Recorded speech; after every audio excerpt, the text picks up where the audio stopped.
Shalom jemaat Tuhan, apa kabar hari ini? Ada sukacita, amin. Kembali lagi bersama kami Galilea Community of Christ. Kita mau sama-sama memuji Tuhan. Mari saya jemput jemaat Tuhan. Kita mau naikkan satu pujian. Apa yang tak pernah dilihat mata, Tuhan sediakan. Haleluya. Terima kasih Tuhan untuk kebaikan-Mu Tuhan. Kami bersyukur. Apa yang tak pernah dilihat mata,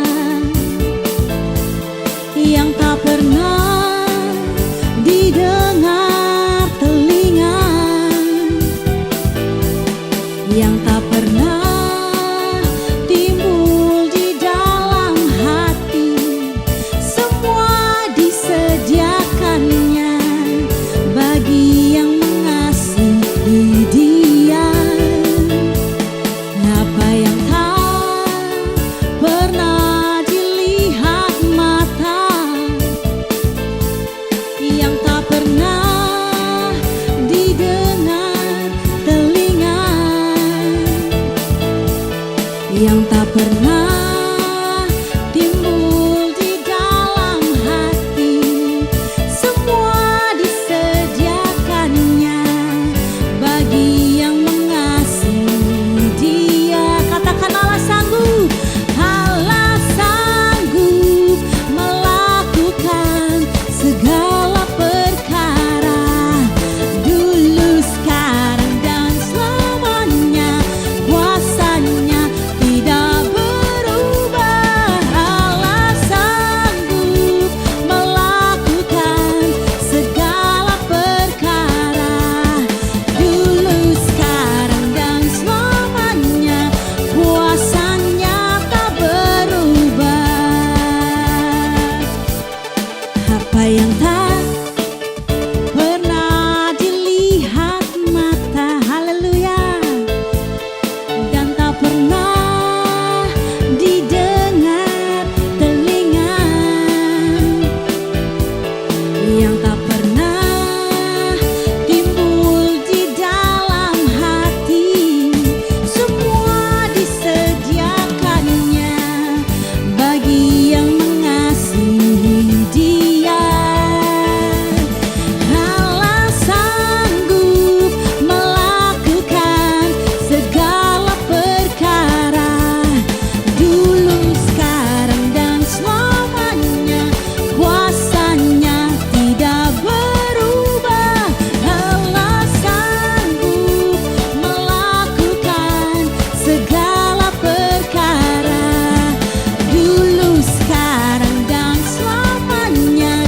Kuasanya tak berubah. Allah sanggup melakukan segala perkara, dulu, sekarang, dan selamanya. Kuasanya tidak berubah. Allah sanggup melakukan segala perkara, dulu, sekarang, dan selamanya. Kuasanya tak berubah. Dulu, sekarang, dan selamanya. Dulu, sekarang, dan selamanya. Dulu, sekarang, dan selamanya. Kuasanya tak berubah. Haleluya. Dulu, sekarang, kuasanya tak pernah berubah. Amin. Mari Roh Kudus, hadirlah Tuhan dan jamah setiap hati kami ya Bapa. Segala yang mustahil Tuhan, segala yang tidak mungkin Tuhan, kami percaya bahwa Engkau yang pegang kendali ya Bapa. Haleluya. Roh Kudus hadir di sini, mengalir di bait suci. Perkara ajaib pun terjadi, kuasa mujizat nyata karena Roh Allah sedang bekerja. Roh Kudus hadir di sini, mengalir di bait suci. Perkara ajaib pun terjadi, kuasa mujizat nyata, karena Roh Allah sedang bekerja. Tiada yang mustahil dan tiada yang sukar bila Roh Allah turut bekerja. Tiada yang mustahil bagi orang percaya bila Roh Allah turut bekerja di antara kita.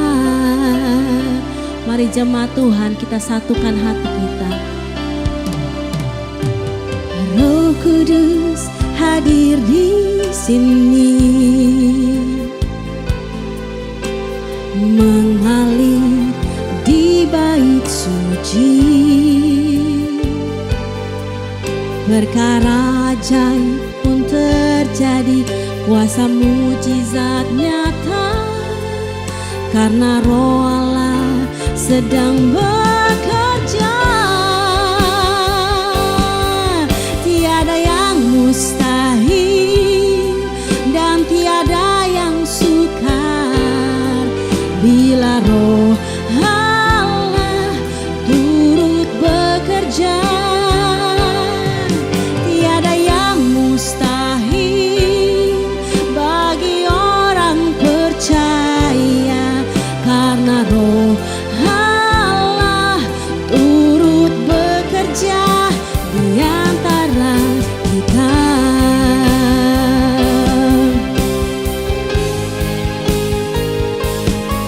Tiada yang mustahil dan tiada yang sukar bila Roh Allah turut bekerja. Tiada yang mustahil bagi orang percaya, karena Roh Allah turut bekerja di antara kita. Karena Roh Allah turut bekerja, karena Roh Allah turut bekerja di antara kita.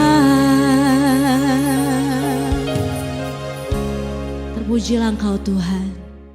Ya, shalom Bapak Ibu, saudara-saudara jemaat yang diberkati oleh Tuhan Yesus. Mari kita siapkan diri untuk kita baca dan kita merenungkan firman Tuhan di kesempatan hari ini dalam ibadah minggu. Dan mari kita siapkan diri untuk kita membaca firman Tuhan. Kita berdoa. Allah yang Rahman dan Rahim, pencipta langit dan bumi dan dengan segala isinya, Allah yang kami kenal, kami sembah di dalam nama Tuhan Yesus. Dikuduskanlah namamu, datanglah kerajaanmu, jadilah kehendakmu di bumi seperti di surga. Kami bersyukur hari ini kami boleh beribadah. Terima kasih Engkau telah membawa kami sampai pada hari ini. Dan karena itu kami datang kepadamu, kami rindu untuk membaca firman-Mu. Mengurapi kami semua, membuka hati pikiran kami. Apa yang kami baca, apa yang kami dengar tidak untuk kami lupakan, tapi itu termaterai dalam hati kami dan menjadi rema dalam hidup kami. Urapi hamba-Mu yang tidak ada apa-apanya. Setiap kata kalimat yang keluar dari mulut hamba-Mu adalah kata kalimat penuh kuasa, penuh urapan, yang mendengar diberkati, berakar, bertumbuh, dan berbuah di dalam Engkau. Kami siapkan seluruh hidup kami untuk menerima kebenaran firman-Mu, dan berfirmanlah kepada kami kami sedia mendengarkannya. Di dalam nama Tuhan Yesus, amin. Bapak Ibu, kita baca di dalam 1 Tesalonika pasal yang pertama pada ayat 2 sampai dengan ayatnya yang ke-10.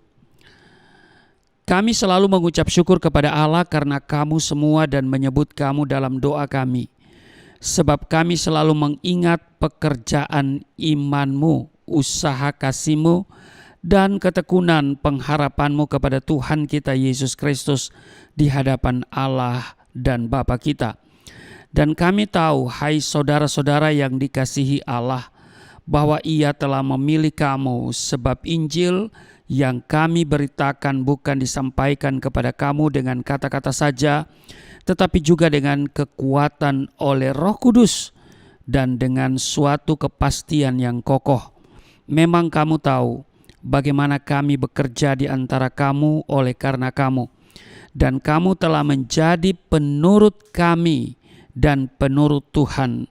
Dalam penindasan yang berat, kamu telah menerima firman itu dengan sukacita yang dikerjakan oleh Roh Kudus, sehingga kamu telah menjadi teladan untuk semua orang yang percaya di wilayah Makedonia dan Akhaya. Karena dari antara kamu firman Tuhan bergema bukan hanya di Makedonia dan Akhaya, tetapi di semua tempat telah tersiar kabar tentang imanmu kepada Allah, sehingga kami tidak usah mengatakan apa-apa tentang hal itu. Sebab mereka sendiri bercerita tentang kami, bagaimana kamu sambut dan bagaimana kamu berbalik dari berhala-berhala kepada Allah untuk melayani Allah yang hidup dan yang benar, dan untuk menantikan kedatangan anaknya di surga yang telah dibangkitkannya dari antara orang mati, yaitu Yesus yang menyelamatkan kita dari murka yang akan datang. Demikian di 1 Tesalonika pasal 1 ayat 2 sampai dengan ayatnya yang ke-10. Bapak Ibu, saudara-saudara jemaat yang diberkati oleh Tuhan Yesus, surat 1 Tesalonika ini merupakan surat yang ditulis oleh Rasul Paulus kepada jemaat di Tesalonika. Kalau saudara lihat di ayatnya yang pertama kan, dari Paulus, Silwanus, dan Timotius kepada jemaat orang-orang Tesalonika yang di dalam Allah Bapa dan di dalam Tuhan Yesus Kristus, kasih karunia dan damai sejahtera menyertai kamu.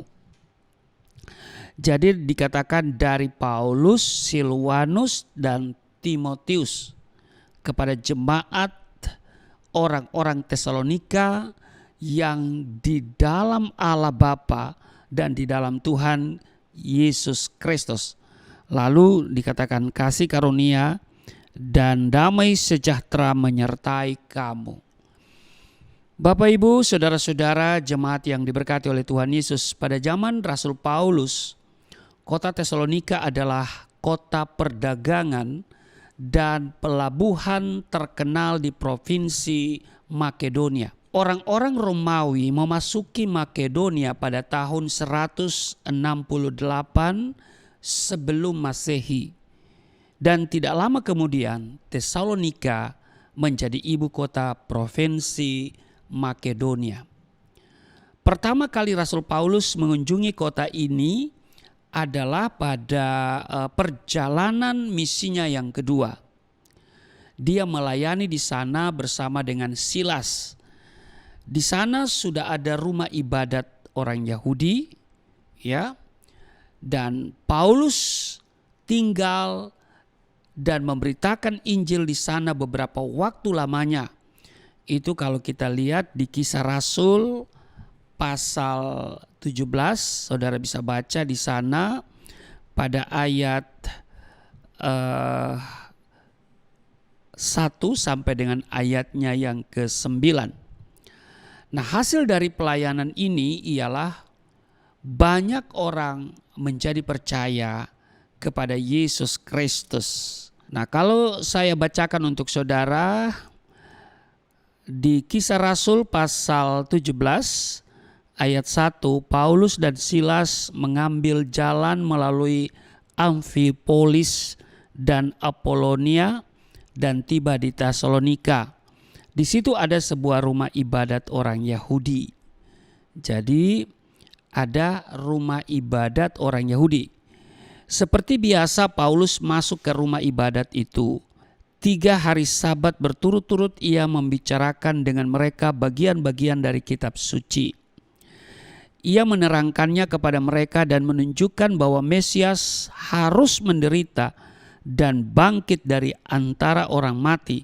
Lalu ia berkata, inilah Mesias, yaitu Yesus yang kuberitakan kepadamu. Perhatikan pada ayat 4.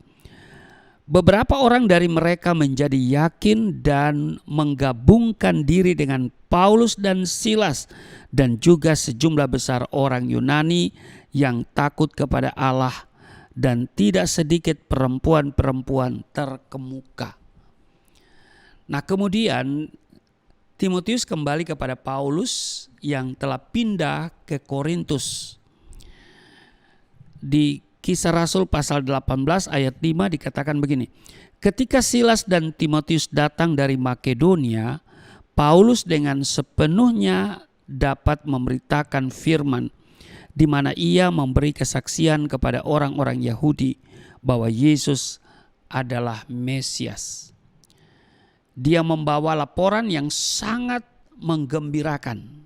Ya, di 1 Tesalonika 3 ayat 6 dikatakan begini. Namun sekarang Timotius telah kembali kepada kami dari tempatmu dan telah membawa kabar baik tentang iman dan kasihmu untuk kami, bahwa kamu selalu menyimpan kenangan yang baik akan kami dan rindu untuk bertemu kami seperti kami juga rindu bertemu denganmu.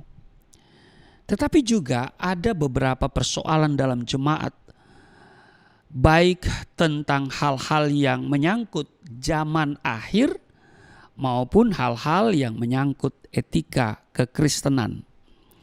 Dalam 1 Tesalonika pasal 1 ayat 2 dan 3 bacaan kita tadi, kalau saya baca kembali dikatakan begini, kami selalu mengucap syukur kepada Allah karena kamu semua dan menyebut kamu dalam doa kami, sebab kami selalu mengingat pekerjaan imanmu, usaha kasihmu dan ketekunan pengharapanmu kepada Tuhan kita Yesus Kristus di hadapan Allah dan Bapa kita. Nah, di sini Rasul Paulus bersama teman-teman seperjalanannya dalam memberitakan Injil mengucap syukur dan menyebut jemaat Tesalonika dalam doa mereka kepada Allah oleh karena pekerjaan iman, usaha kasih dan ketekunan pengharapan jemaat Tesalonika. Perhatikan kata pekerjaan itu berarti tindakan, perbuatan atau perwujudan.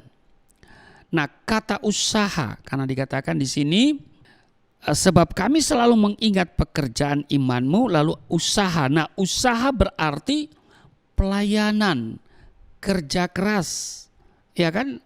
Kelelahan dan ketekunan pengharapanmu kepada Tuhan kita Yesus Kristus. Ada kata ketekunan berarti daya tahan, iya kan? Keteguhan, kesabaran.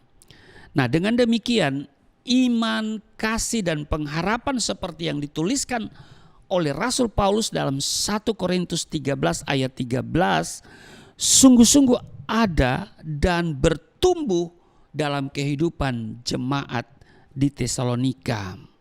Nah, Bapak Ibu, saudara-saudara yang diberkati oleh Tuhan Yesus, alangkah bersukacita dan melimpah dengan syukur hati seorang pembina rohani, ya, apabila orang-orang yang ia layani itu bertumbuh di dalam iman, kasih dan pengharapan kepada Yesus Kristus. Tidak hanya pembina rohani saja, tetapi Tuhan Yesus Kristus yang adalah Tuhan dari pembina rohani dan orang yang dilayani pasti sudah barang tentu senang, ya kan? dan merindukan domba-dombanya itu hidup bertumbuh dalam iman, kasih, dan pengharapan kepadanya. Karena itu pertanyaannya bagi kita adalah, sudahkah kita menjadi orang Kristen yang menyenangkan hati Tuhan dalam hal iman, kasih, dan pengharapan kita kepadanya? Bapak, Ibu, saudara-saudara jemaat yang diberkati oleh Tuhan Yesus, dalam ayat 4 dan 5 dikatakan begini, dan kami tahu hai saudara-saudara yang dikasihi Allah, bahwa Ia telah memilih kamu, sebab Injil yang kami beritakan bukan disampaikan kepada kamu dengan kata-kata saja, tetapi juga dengan kekuatan oleh Roh Kudus dan dengan suatu kepastian yang kokoh. Memang kamu tahu bagaimana kami bekerja di antara kamu oleh karena kamu. Di sini Rasul Paulus menyatakan keyakinannya bahwa Allah telah memilih orang-orang percaya di Tesalonika sebagai umatnya. Kalau mereka bisa percaya kepada Yesus Kristus, itu bukan karena kepintaran Rasul Paulus dan teman-teman seperjalanannya ketika memberitakan Injil. Rasul Paulus hanya alat Tuhan untuk memberitakan Injil. Tetapi yang membuat orang-orang Tesalonika itu menjadi percaya adalah Allah sendiri melalui kuasa Roh Kudus. Amin. Nah, Bapak, Ibu, saudara-saudara yang diberkati oleh Tuhan Yesus, sebagai orang Kristen, kita harus menyadari bahwa keselamatan itu adalah karya Allah. Amin. Jangan tambahkan usaha atau pekerjaanmu atau amal perbuatanmu. Itu semata-mata adalah karya dan anugerah Allah. Kita bisa mengakui Yesus Kristus sebagai Tuhan dan Juru Selamat kita bukan karena kehebatan dan kepintaran dari seorang penginjil ataupun kita yang menerima Injil itu, tetapi lagi-lagi saya tekankan di sini, Allah sendiri, yaitu Roh Kudus yang bekerja sehingga kita mampu mengambil keputusan untuk percaya kepadanya. Pemahaman ini akan membuat kita terus-menerus mengucap syukur kepada Allah karena anugerahnya yang juga menghindarkan kita dari perasaan sombong di hadapan Allah ataupun manusia, karena keselamatan yang kita terima. Amin. Karena itu Bapak Ibu, saya tidak terlalu tertarik dengan yang namanya debat-debat. Saya punya prinsip begini, saya itu jadi Kristen bukan karena debat, ya, tapi melalui sebuah perenungan yang panjang, ya, karena didahului oleh perjumpaan dengan Yesus, dan kemudian saya menemukan hidayah. Hidayah itu adalah keselamatan yang ditawarkan oleh Yesus di dalam Yohanes 14 ayat 6. Akulah jalan, kebenaran, dan hidup. Tidak seorang pun yang datang kepada Bapa kalau tidak melalui aku. Jadi bagi saya tidak pengaruh lagi orang-orang berdebat. Mungkin orang Kristen sudah pergi meninggalkan iman Kristen. Saya tidak akan pernah meninggalkan iman Kristen. Ya kan? Kenapa? Ya karena saya mengalami perjumpaan. Dan saya tidak lagi percaya tentang apa yang tertulis di kitab suci saya yang lama itu. Saya tidak percaya lagi, ya. Jadi untuk apa kita mau berdebat, ya? Mereka bicara dengan pemahaman iman mereka, lah kita berbicara dengan iman kita yang didasarkan pada Alkitab. Dan saya menemukan iman yang baru di dalam Yesus Kristus yang didasarkan pada Alkitab. Perjanjian lama dan perjanjian baru. Ya. Jadi kalau saya hari ini percaya, saya sering katakan bahwa itu bukan keinginan saya. Karena bukan kamu yang memilih aku, kata Yesus, tetapi akulah yang memilih kamu. Ya, secara logika mungkin kita akan menolak Yesus sebagai Tuhan dan Juru Selamat. Iya kan? Pasti banyak orang berbicara begitu. Tapi menurut saya orang yang menolak Yesus itu adalah orang-orang yang selubungnya masih ditutupkan, belum dibuka. Ya, Roh Kudus yang akan membuka itu. Ya. Nah, sama seperti apa yang disampaikan oleh Rasul Paulus kepada jemaat di Tesalonika. Dan melalui juga bacaan hari ini kita diingatkan bahwa ya kita tidak boleh sombong ya di hadapan Allah ataupun di hadapan manusia karena keselamatan yang telah kita terima. Karena itu bukan usaha kita. Semua karena anugerah. Amin. Nah itu dia. Ya.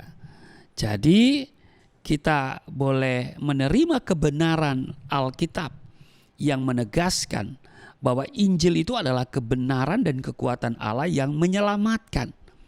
Baik, kita lanjut di dalam ayat 6 sampai dengan ayat yang ke-10 di 1 Tesalonika pasal 1. Dan kamu telah menjadi penurut kami dan penurut Tuhan dalam penindasan yang berat.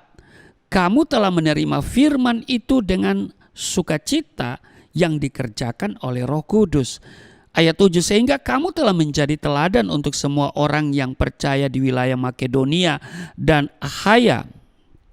Ayat 8, karena dari antara kamu firman Tuhan bergema bukan hanya di Makedonia dan Akhaya saja, tetapi di semua tempat telah tersiar kabar tentang imanmu kepada Allah, sehingga kami tidak usah mengatakan apa-apa tentang hal itu. Di ayat 9, sebab mereka sendiri bercerita tentang kami, bagaimana kamu sambut dan bagaimana kamu berbalik dari berhala-berhala kepada Allah untuk melayani Allah yang hidup dan yang benar. Ayat 10, dan untuk menantikan kedatangan anaknya dari surga yang telah dibangkitkannya dari antara orang mati, yaitu Yesus yang menyelamatkan kita dari murka yang akan datang.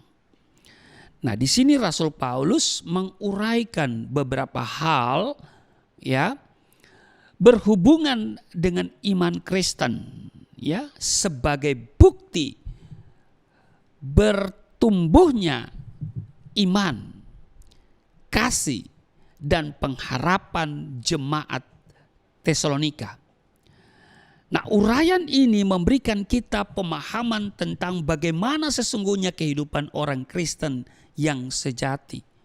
Oleh karena itu, melalui firman Tuhan ini kita akan belajar ada 3 ciri yang harus nampak dalam kehidupan orang Kristen yang sejati.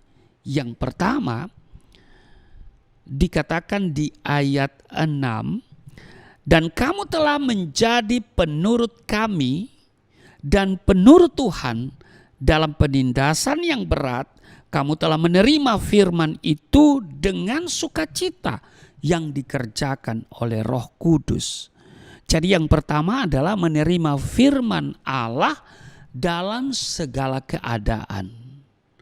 Amin.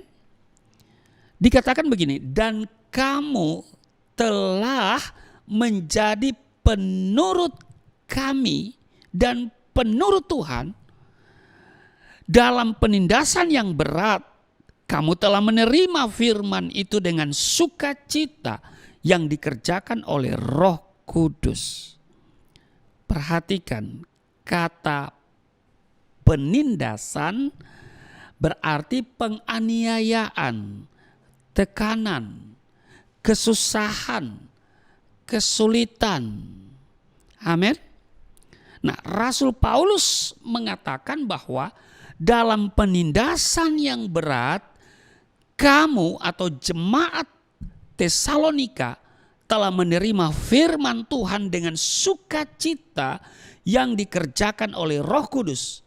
Ini bukan tanpa alasan, saudara. Pernyataan Paulus ini berhubungan dengan keadaan di Tesalonika, di mana ketika Rasul Paulus memberitakan Injil di sana telah terjadi apa? Keributan yang dilakukan oleh orang-orang yang tidak percaya. Itu saudara bisa baca di 1 Tesalonika pasal 17 pada ayat 1 sampai dengan ayatnya yang ke-9. Jadi memang orang-orang yang tidak percaya kepada Yesus sebagai Tuhan dan Juru Selamat ini menyerang iman Kristen. Bapak Ibu Saudara-saudara, orang-orang yang percaya kepada Yesus Kristus tidak disenangi dan dibenci. Ini yang terjadi sampai hari ini. Ya, lihat kehidupan orang Kristen di negeri ini. Ya kan? Kita mau beribadah saja ya, dipersulit ya. Haleluya. Mau beribadah kepada Tuhan kita, aduh, dipersulit tempat ibadahnya, ya kan? Lalu sementara ibadah dibubarkan. Haleluya. Hanya di Indonesia itu yang negara yang berketuhanan yang Maha Esa, tapi kok orang ibadah disuruh dibubarkan begitu ya. Tapi hari-hari ke depan gak boleh lagi, ada undang-undang yang mengatur. Ya tapi ya namanya juga Indonesia, saya pesimis itu diperlakukan. Ya seperti undang-undang penistaan agama yang saya sendiri mengalami, ya kan? 4 tahun 6 bulan di penjara. Padahal saya tidak sevulgar para mu'alaf itu bicara yang sembarangan mereka bicara. Tetapi karena orang Kristen itu tidak mau melaporkan. Percuma juga dilaporkan. Karena 156A KUHP itu diperlakukan secara tidak adil. Ya kan? Tajam kepada kelompok minoritas tetapi tumpul kepada kelompok mayoritas. Nah semoga ke depan semua menjadi baik ya. Jadi Bapak Ibu Saudara-saudara yang diberkati oleh Tuhan Yesus, pernyataan Rasul Paulus ini ya berhubungan dengan keadaan di Tesalonika, di mana ketika Rasul Paulus memberitakan Injil di sana terjadi keributan ya, yang dilakukan oleh orang-orang yang tidak percaya itu ya. Tetapi Bapak Ibu yang kekasih, dalam keadaan seperti itu iman, kasih dan pengharapan jemaat Tesalonika tidak mundur atau kendor. Sebaliknya, mereka mau menerima firman Allah dan kemudian bertumbuh dalam iman, kasih dan pengharapan kepada Yesus Kristus.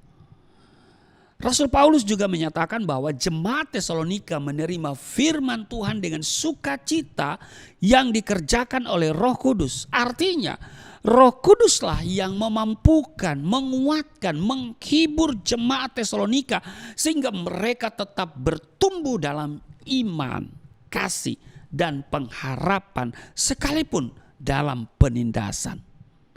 Bapak Ibu Saudara-saudara jemaat yang diberkati oleh Tuhan Yesus, penganiayaan, tekanan, kesusahan atau kesulitan dalam hidup ini sering membuat orang Kristen kecewa dan kemudian menyangkal imannya.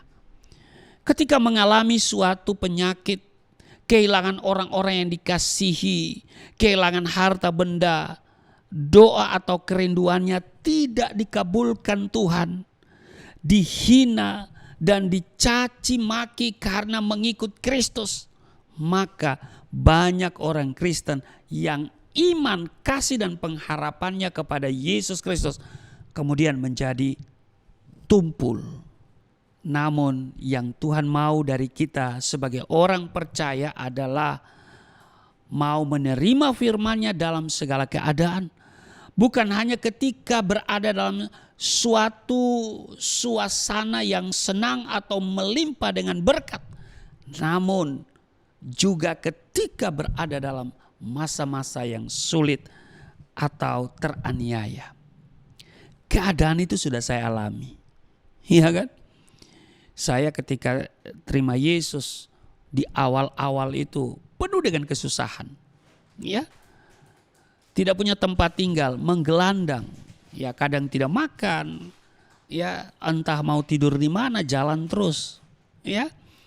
Ya tiba malam ya tidur di mana, saya berjumpa dengan malam itu, ya.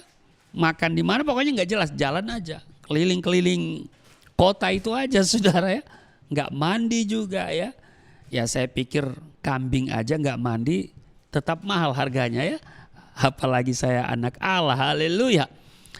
Nah belum lagi saya di penjara ya. Masuk penjara jangan tanya dipukul atau tidak. Bukan dipukul lagi, dianiaya. Banyak penderitaan yang saya alami.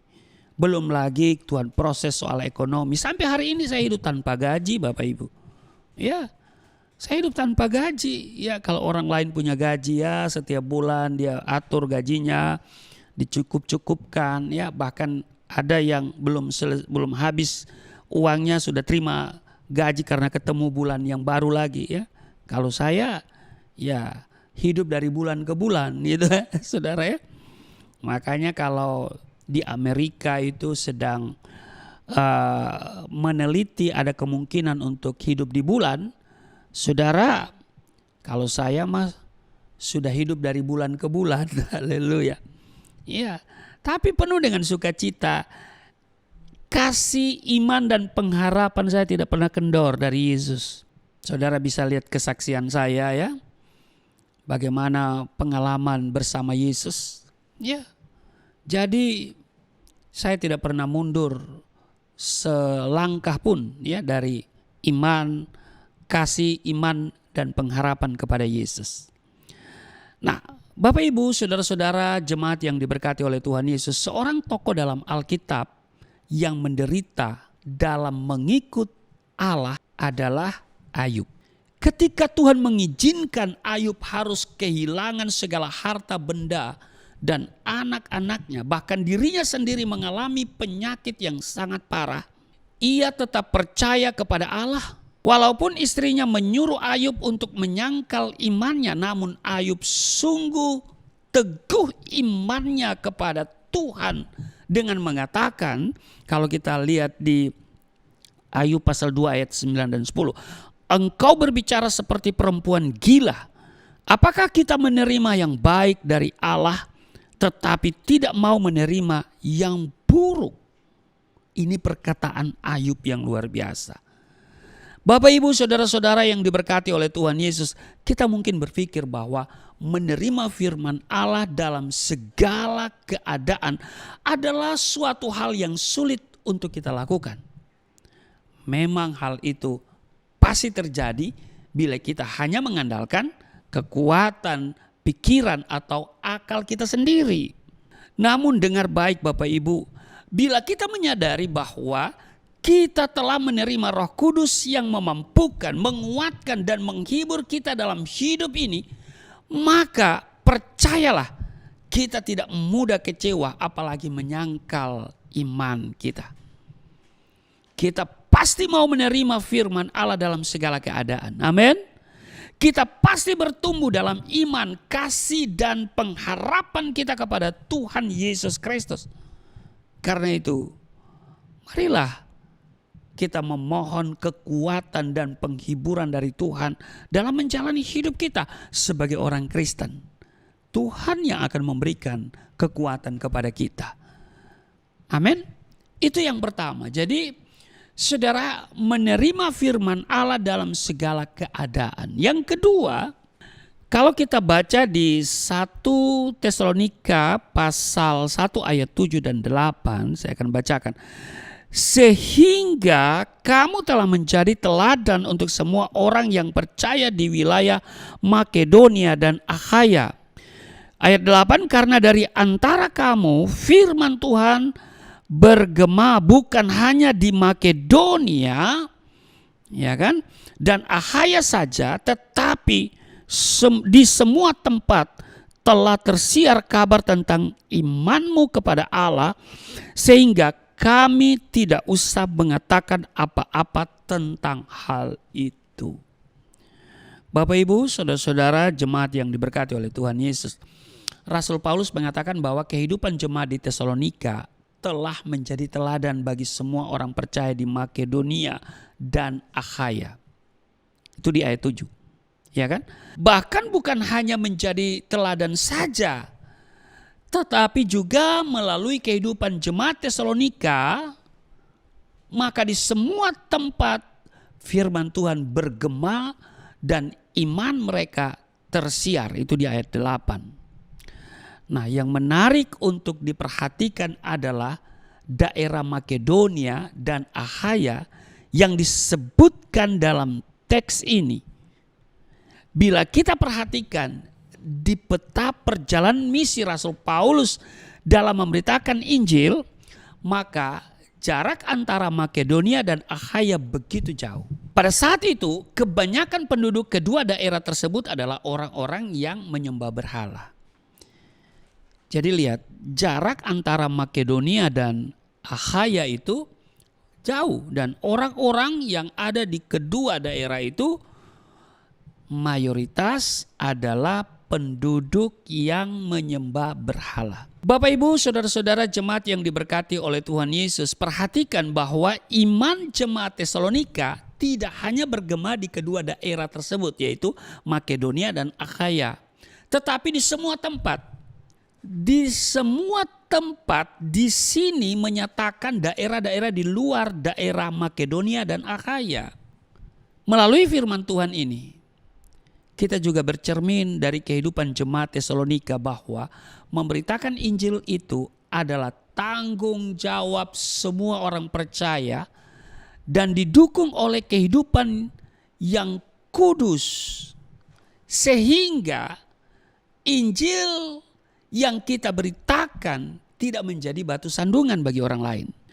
Ingat, memberitakan Injil adalah tanggung jawab semua orang yang percaya kepadanya, tapi juga harus didukung dengan kehidupan yang kudus. Sebab ada orang yang memberitakan Injil tapi hidupnya ya tidak kudus. Ya, kesaksian hidupnya hancur begitu ya. Sehingga tidak menjadi teladan. Ya kan? Bukan menjadi teladan tetapi menjadi sandungan. Nah, ini yang repot. Mungkin saudara pernah berpikir bagaimana caranya saya bisa memberitakan Injil sedang saya belum belajar teologi. Saya tidak ada waktu untuk pergi menginjil di daerah yang lain karena saya bekerja dan sebagainya dan sebagainya. Saudara-saudara jemaat yang diberkati oleh Tuhan Yesus, dengar baik, memberitakan Injil itu dapat kita lakukan dimanapun kita berada. Mungkin melalui penyampaian berita Injil secara langsung, secara verbal, langsung kepada teman atau kenalan kita. Tapi juga melalui kehidupan kita yang menjadi berkat bagi sesama. Atau kita memiliki hati untuk mendukung pekerjaan penginjilan melalui doa atau dana untuk para hamba Tuhan atau misionaris yang sedang bekerja di ladang Tuhan. Maka tidak ada alasan bagi kita untuk tidak memberitakan Injil. Rasul Paulus katakan, celakalah aku jika aku tidak memberitakan Injil. Sebab memberitakan Injil itu adalah sebuah keharusan, wajib hukumnya. Dengan segala cara, ya kan? Pemberitaan Injil secara langsung, saudara mempersiapkan diri sebagai pendeta begitu, atau saudara telah mengambil keputusan untuk menjadi misionaris, menjadi gembala sidang. Tapi mungkin saudara tidak punya minat di sana, tidak sekolah teologi, bukan berarti saudara tidak bisa memberitakan Injil. Saudara sebagai seorang pekerja di dunia sekuler, saudara bisa menjadi berkat bagi orang-orang di sekitarmu. Di kantormu, bosmu tidak pusing-pusing ya karena pekerjaanmu tidak selesai, ya kan? Itu sudah menjadi berkat dan engkau sudah memberitakan Injil. Engkau bisa juga menyampaikan kabar baik kepada orang-orang di sekitarmu. Atau saudara bisa mendukung kami di dalam doa. Saya adalah orang yang berada di garis terdepan dalam memberitakan Injil. Itu sudah komitmen saya. Memberitakan Injil bagi saya itu adalah sebuah keharusan ya. Itu semua wajib hukumnya bagi kita ya. Dan memberitakan Injil itu bagi saya adalah memberi hidup ya. Saudara mendukung kami dalam doa. Doakan saya, keluarga saya, pelayanan saya ya. Atau jika saudara punya berkat yang melimpah, saudara bisa mendukung ya melalui donasi ke Yayasan Pelayanan Galilea Indonesia. Jangan kepada saya saudara, kepada yayasan ya. Saudara, itu adalah bagian dari memberitakan Injil. Nah, jadi yang pertama adalah kita menerima firman Allah itu dalam segala keadaan. Yang kedua, bahwa kita memiliki kesaksian hidup yang memberkati. Nah, ini dia ya. Memiliki kesaksian hidup yang memberkati. Yang ketiga, kita baca di ayat 9 dan 10 dikatakan begini, sebab mereka sendiri bercerita tentang kami, bagaimana kamu sambut, dan bagaimana kamu berbalik dari berhala-berhala kepada Allah untuk melayani Allah yang hidup dan yang benar, dan untuk menantikan kedatangan anaknya dari surga yang telah dibangkitkannya dari antara orang mati, yaitu Yesus yang menyelamatkan kita dari murka yang akan datang. Yang ketiga saya mau katakan, memiliki pertobatan yang nyata. Amin. Ayat 9 ini dikatakan, bagaimana kamu berbalik dari berhala-berhala kepada Allah. Kata berbalik atau kembali, ya kan? Berbalik itu sama dengan kembali. Kata berbalik ini begitu penting untuk diperhatikan, di mana Rasul Paulus memberikan penekanan, yaitu berbalik dari berhala-berhala kepada Allah, ya kan? Berbalik dari berhala-berhala kepada Allah. Nah, tadinya mereka sudah membelakangi Allah dan mereka menyembah berhala, tapi sekarang mereka kembali kepada Allah. Bapak, Ibu, saudara-saudara jemaat yang diberkati oleh Tuhan Yesus, pernyataan ini menunjukkan suatu pola atau cara hidup yang jelas begitu berbeda dari sebelumnya. Kalau dulu jemaat Tesalonika menyembah berhala-berhala, maka sekarang mereka menyembah dan melayani Allah yang hidup dan yang benar. Mereka juga menaruh pengharapan mereka kepada Tuhan, di mana mereka menantikan kedatangan Yesus Kristus yang menyelamatkan mereka. Inilah pertobatan yang nyata dalam kehidupan jemaat di Tesalonika. Dulu mereka tersesat dan tidak tahu apa-apa. Namun sekarang mereka telah kembali kepada Allah yang hidup dan yang benar. Mereka tidak mau lagi menyembah dan melayani berhala-berhala itu. Tetapi mereka hanya mau menyembah dan melayani Allah yang hidup dan yang benar, sambil menantikan kedatangan Yesus Kristus yang kedua kali. Bapak, Ibu, saudara-saudara jemaat yang diberkati oleh Tuhan Yesus, dengar baik. Orang Kristen sejati adalah orang yang menyadari dan memahami bahwa dirinya telah kembali kepada Allah yang hidup dan yang benar. Kesadaran dan pemahaman ini akan membuat dia melakukan segala yang Tuhan mau dalam hidupnya. Ia tidak lagi melakukan segala hal yang dulu ia lakukan sebelum kembali kepada Allah yang hidup dan yang benar. Sebagai contoh, tidak lagi pergi ke dukun atau kuburan untuk meminta pertolongan, ya kan? Tidak lagi percaya ramalan manusia, tidak lagi bersungut-sungut dalam hidupnya, dan tidak lagi melakukan segala hal yang bertentangan dengan firman Tuhan. Intinya bahwa orang Kristen sejati memiliki pertobatan yang nyata. Kesimpulannya adalah kita bersyukur kepada Tuhan Yesus Kristus karena banyak orang yang telah mendengar firman-Nya dan menjadi pengikut Kristus Yesus di dunia ini, termasuk saudara dan saya. Amin. Maka itu jadilah orang Kristen yang sejati, yang mau menerima firman Allah dalam segala keadaan. Memiliki kesaksian yang hidup dan yang memberkati, dan juga memiliki pertobatan yang nyata. Dengan demikian, melalui kehidupan kita, orang lain dapat mendengar, percaya dan menyaksikan kasih Tuhan yang sungguh teramat besar. Tuhan Yesus memberkati. Mari kita berdoa. Terima kasih untuk hari ini. Kami diingatkan melalui pembacaan di dalam 1 Tesalonika pasal 1 ayat 2 sampai dengan ayatnya yang ke-10. Supaya kami memiliki atau menerima firman Allah dalam segala keadaan. Kami juga harus memiliki kesaksian hidup yang memberkati, dan kami juga diingatkan memiliki pertobatan yang nyata, supaya melalui kehidupan kami banyak orang dapat mendengar, kemudian menjadi percaya, serta menyaksikan kasih Tuhan yang sungguh teramat besar.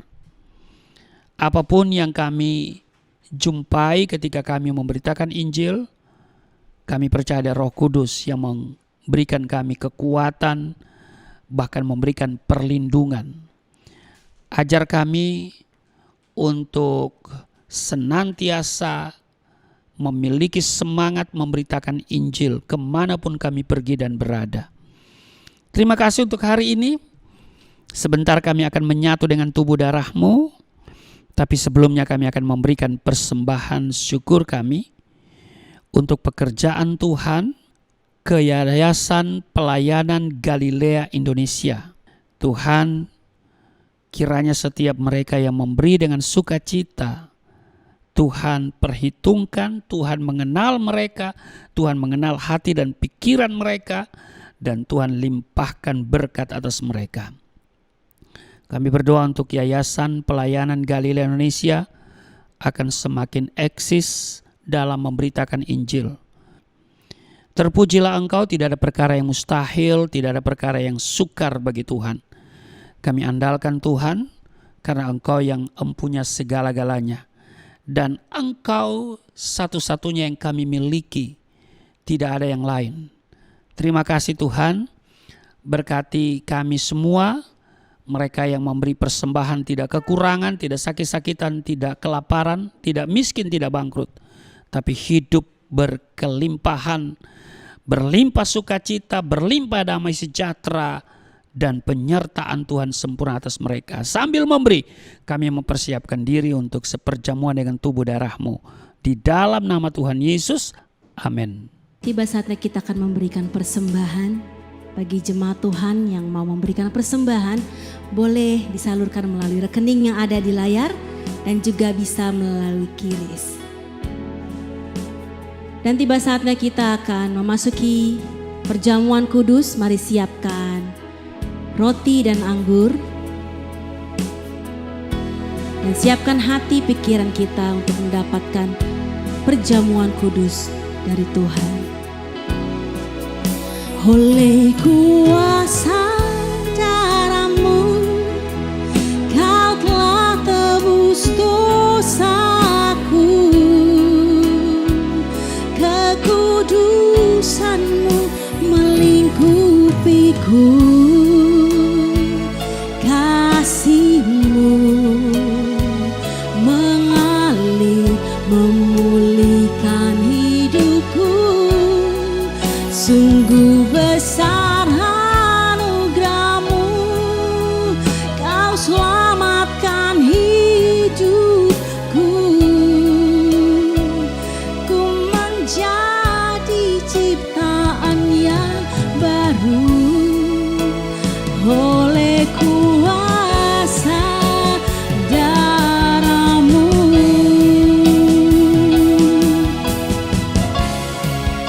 Oleh kuasa darah-Mu, Kau telah tebus dosaku.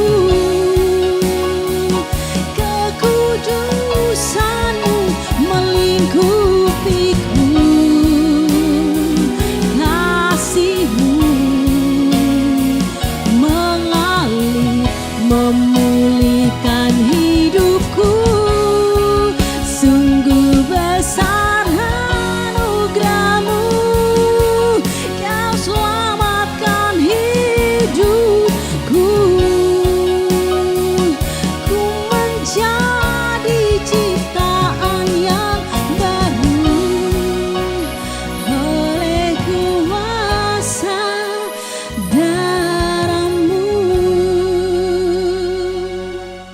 Baik Bapak Ibu, terima kasih untuk persembahan yang saudara berikan untuk pekerjaan Tuhan melalui Yayasan Pelayanan Galilea Indonesia. Dan mari siapkan diri untuk kita seperjamuan dengan tubuh darah Yesus. Sementara saudara mempersiapkan diri, mempersiapkan hosti dan anggur, saya akan membacakan landasan perjamuan kudus. 1 Korintus 11 ayat 23, sebab apa yang telah kutuliskan kepadamu telah aku terima dari Tuhan, yaitu bahwa Tuhan Yesus pada malam waktu ia diserahkan mengambil roti, dan sesudah itu ia mengucap syukur atasnya, ia memecah-mecahkannya dan berkata, inilah tubuhku yang diserahkan bagi kamu, perbuatlah ini menjadi peringatan akan aku. Demikian juga ia mengambil cawan sesudah makan, lalu berkata, cawan ini adalah perjanjian baru yang dimateraikan oleh darahku. Perbuatlah ini setiap kali kamu meminumnya menjadi peringatan akan aku. Bapak Ibu, mari saya jemput berdiri, ambil hosti, ya, pegang dengan tangan kananmu, angkat. Mari kita katakan bersama-sama. Di dalam nama Yesus Kristus, inilah roti yang turun dari surga, inilah tubuh Yesus Kristus yang tergantung di atas kayu salib, yang memberikan keselamatan hidup kekal di dalam kerajaan surga, yang menyempurnakan tubuhku agar sehat sempurna, menyempurnakan jiwa dan rohku supaya dibangkitkan pada akhir zaman. Inilah tubuh Yesus Kristus yang tergantung di atas kayu salib, tertikam, tertombak, agar kami tidak terkapar di rumah sakit, tidak terkapar di meja operasi, tidak terkapar di ruang ICU, tidak lumpuh, tidak pikun, tidak koma. Aku tolak segala bentuk tumor, segala bentuk kanker, segala bentuk penyakit, kuman, virus, sakit penyakit, segala luka di tubuhku, penderitaanku, kesusahanku, kemiskinanku, kegagalanku sudah diangkat, diselesaikan oleh Yesus Kristus di atas kayu salib. Maka hari ini aku meraih janji Tuhan, aku meraih kuasa, aku meraih mujizat, disembuhkan, dipulihkan, diberkati, hidup berkemenangan di dalam nama Yesus Kristus, firman yang menjadi daging. Inilah roti yang turun dari surga, inilah tubuh Yesus Kristus. Mari kita makan.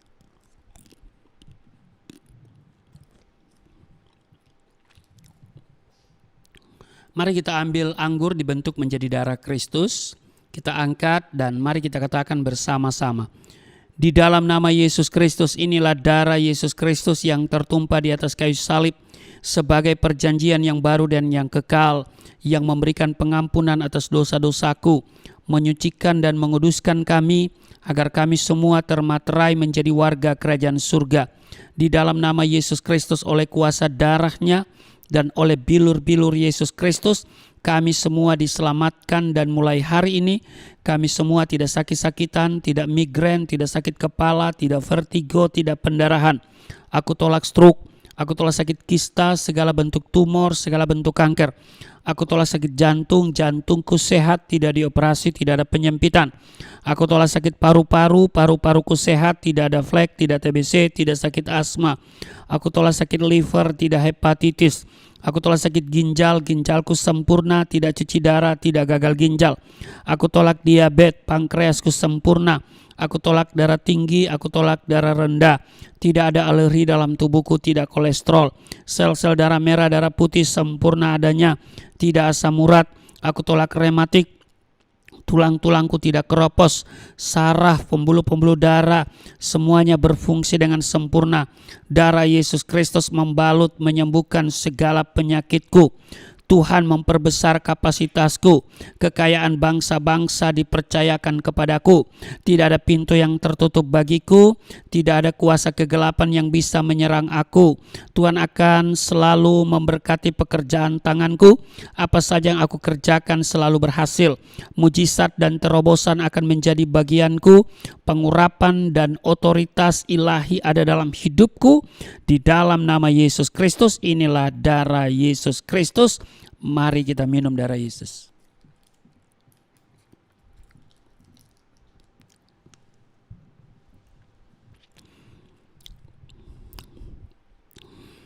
Mari kita bersyukur untuk tubuh darah Kristus. Di dalam nama Tuhan Yesus kami datang di hadapan-Mu. Kami mengucap syukur atas tubuh darah-Mu yang sudah menyatu dengan tubuh darah kami. Kami di dalam Tuhan, Tuhan tinggal di dalam kami. Tuhan bertanggung jawab atas seluruh kehidupan kami. Maka yang sakit sudah sembuh, yang letih lesu berbeban berat diberikan kelegaan, yang terikat oleh dosa dilepaskan di dalam nama Yesus. Setiap kami dipulihkan, kesehatan dipulihkan, rumah tangga dipulihkan, ekonomi dipulihkan di dalam nama Yesus. Terima kasih untuk setiap berkat yang Tuhan sudah siapkan untuk kami. Di sepanjang minggu ini kami akan berjalan bersama Tuhan dan kami akan melihat mujizat kuasa Tuhan terjadi dalam hidup kami. Bahwa tidak ada perkara yang sukar dan sulit bagi Tuhan, bagi orang yang percaya kepadamu. Ada kemenangan yang Tuhan berikan kepada kami. Kami percaya ada kekuatan yang Tuhan berikan atas setiap kami. Orang yang beribadah, Tuhan buat perbedaan antara orang yang beribadah dengan orang yang tidak beribadah. Janji Tuhan yang beribadah memberkati roti makanan dan memberkati air minuman. Dan Tuhan janji menjauhkan dari segala penyakit, dijauhkan dari segala sakit penyakit. Di dalam nama Tuhan Yesus, hamba doa untuk setiap mereka yang datang beribadah dan mereka yang sudah memberikan persembahan.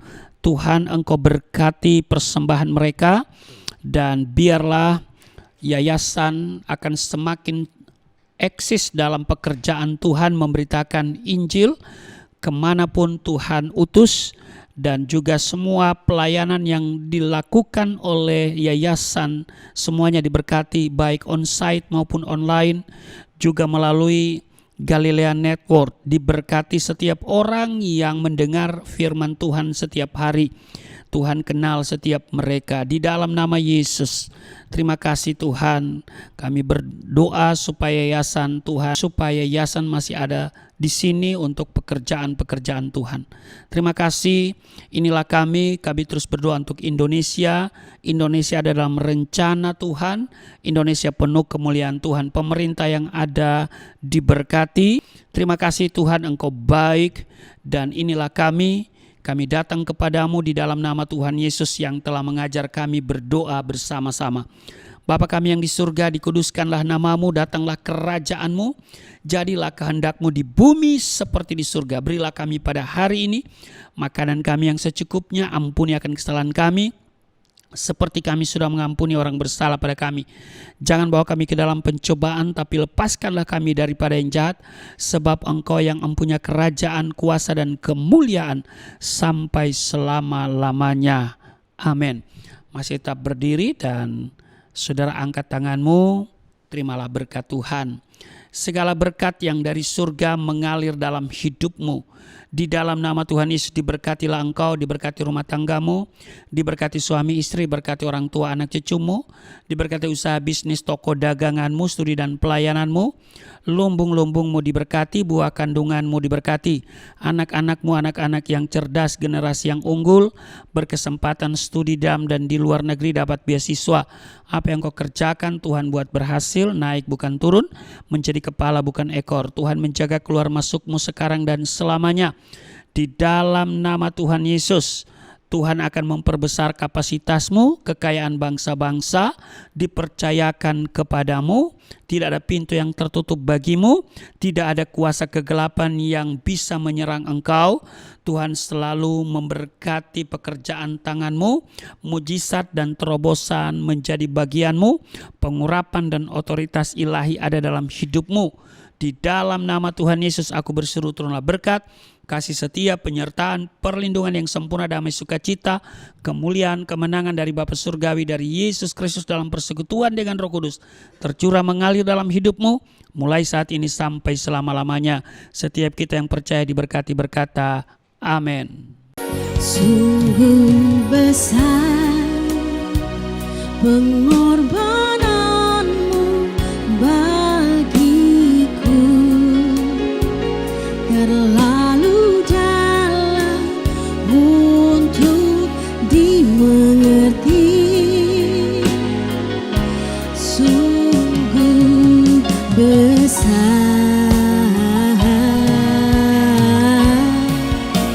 sungguh indah